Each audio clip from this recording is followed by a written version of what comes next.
Hey everyone, here's 12 reminders as we enter into the new year of 2024. Number 1, don't panic. This process is a bridge to awakening. It's an organic, energetic experience that, while challenging, is meant to bring us from the depths of our soul to the expansion of our heart. Yes, it brings us to our knees, but it will also bring us the healing we need. It not only transforms your soul, but sends a ripple effect throughout the one soul. Number 2, be honest with yourself. Are you waking up? Is this process what is truly happening to you? Chances are the answer is yes if you're watching these types of videos. So knowing this, pay attention to what you need in the moment. This is a physically, mentally, and emotionally draining, intense process, and you'll need to stay focused on, shall we say, the golden outcome. Number 3, look out for delusion. The psyche is very involved in this process, so be careful of what it may be telling you. It can be anything from some grandiose idea of what you're meant to be doing, or it may be encouraging of some action that really is not in your best interest. At the beginning, the ego is also working hard to keep its hold, and all the little critters in the psyche are vying for attention. Eventually, you will connect with the true inner voice, but at this point, you're in a purification of mind, body, and soul, and it may get a little wonky at times. Take a breath, pause, and ask yourself if it's true. However, at certain points, we just have to do the best we can and hope for as little fallout as possible. Number 4, be careful. Many people will try and tell you what you need to do, from well-meaning friends and family to experts. What worked for others may not work for you and may not be meant for you. We're in a process that is not linear. No one is necessarily behind or ahead. We each experience what we are meant to in the moment. Be careful of idolizing or following another's path or belief. We can each share our experience and what we've learned, and from that, hopefully assist others. But it's up to each of us to use our own discernment to know what is true for us and what is not. There will be some trial and error at the beginning, but don't worry. We learn and grow as we go. Just don't hop on anyone's bandwagon thinking that they have some magic bullet. Use what works and leave the rest. Most of us have the best intentions, but there are the ones that are using it as a vehicle for notoriety, so use your best judgment. Number 5, no drugs or alcohol. I know this is easier said than done, but do your best to abstain from any drugs or alcohol. Whether we're in a process or not, these lower our ability to manage and can increase delusions and emotional instability.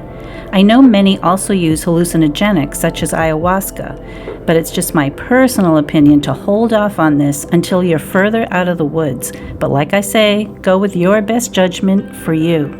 Number 6, watch what you're taking in, whether it's TV, music, the written word, food, drink, and especially the news. You may already have noticed that changing on its own.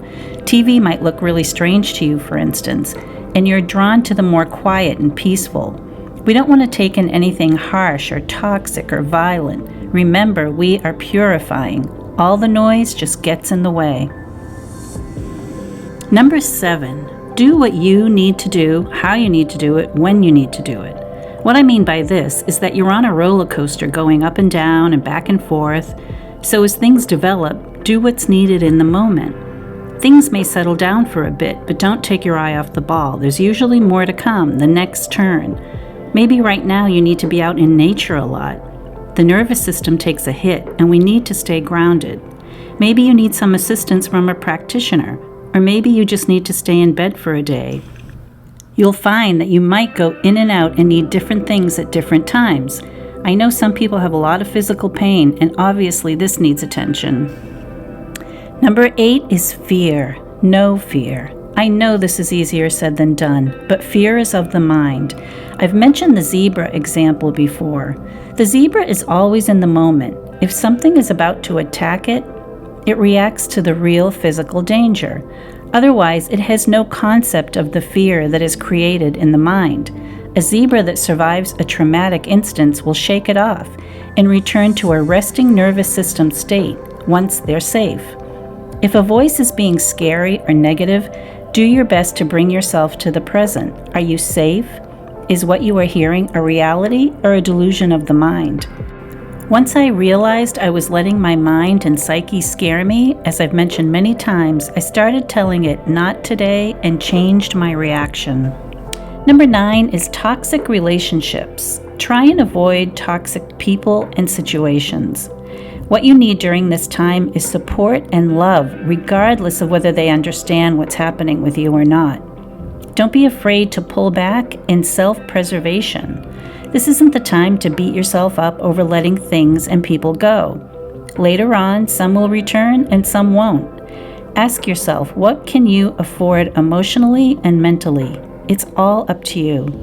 Maybe you just need to set some boundaries.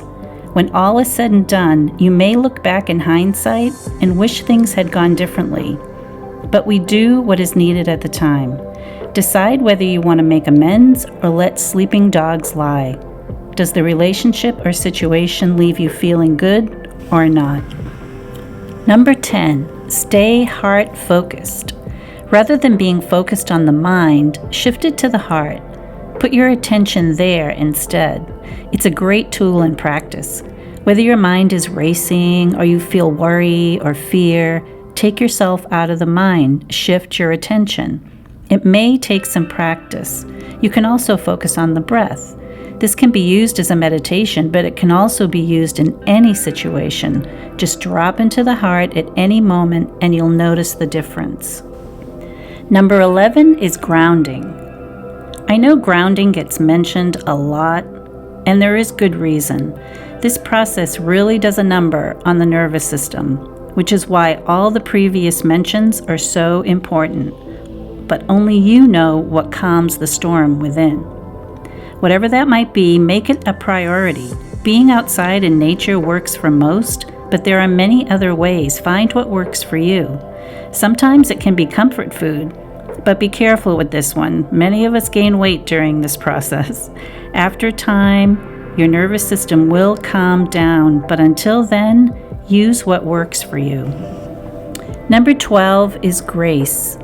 There will be amazing things that will happen, so be grateful. The expansion and love you will feel, the explosion in your crown and in your heart, your connection to Source, the guidance you'll receive. You'll have an increase in intuition. You might discover your inherent gifts. The grace will start to outweigh the roller coaster.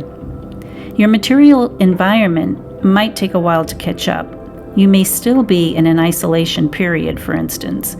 Trust that it's all playing out perfectly in perfect timing. Do what you can do as part of the co-creation. Be patient, take it day by day. Wherever you are in the process, know that it will progress, it will shift, just probably not in the way or time that you expect or want. Know that this is all happening for a reason. There are many different beliefs as to why and how, but since it's happening to you, you know it's real. It's a legit process that's meant to heal us and awaken us. My belief is that it's part of the grand plan to awaken the one soul and take us all into a heightened way of being and existing. To me, it's like going from insane to sane, putting us through the washing machine cycle and then drying and airing us out, waking us up to a new reality that comes from a foundation of love. It's a time of great change, and depending on what you believe, we chose to be here for it.